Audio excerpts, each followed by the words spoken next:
tuanzie hapa kwetu. Field yetu ya habari na shida gani? Kwa nini hujui? Yaani sasa ndio. Sasa jamani, ndio Mtanzania huyu, swali kwa swali. Mimi ndio hujui kwamba unataka kujua kama mfika Tanzania. Mimi ndio nauliza kwamba kwa mfano sisi watu wa media tunakumbana majanga gani zaidi? Hatunyoki.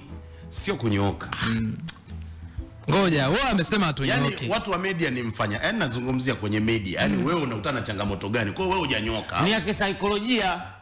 Wewe unaweza kudhani mimi nina furaha hapa kumbe sina. Yaani sio shida. Yaani saikolojia inaletwa na tatizo fulani. Yaani nielewe. Usipindishe maneno bwana.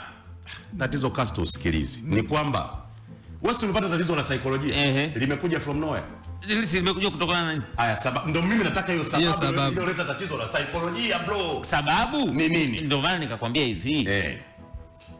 Asili tumesema tuanze ndani. Nimesema tuanze na field yetu ya habari. Field yetu ya habari. Field yetu ya habari. Yes. Sisi tu wana habari wenyewe. In general, bado kuna vitu hatujaridhika. Na hatutaki kusema kwamba hatujaridhika. Kipi ndo kiseme sasa kipi? Ndo natoa michambo. Jamani, kwenye field ya habari twende mbele turudi nyuma. Technique ya kwanza ni technique ya pili. Wewe. Mzigo uongezwe. Sasa wewe kwa watu wa habari. Kwa nini unataka kunitoa michambo? Ndio maana nasema mtaendelea sana kuonewa kwa sababu mnaleta uoga kwenye haki zetu. Hiyo ndio saikolojia itawasumbua.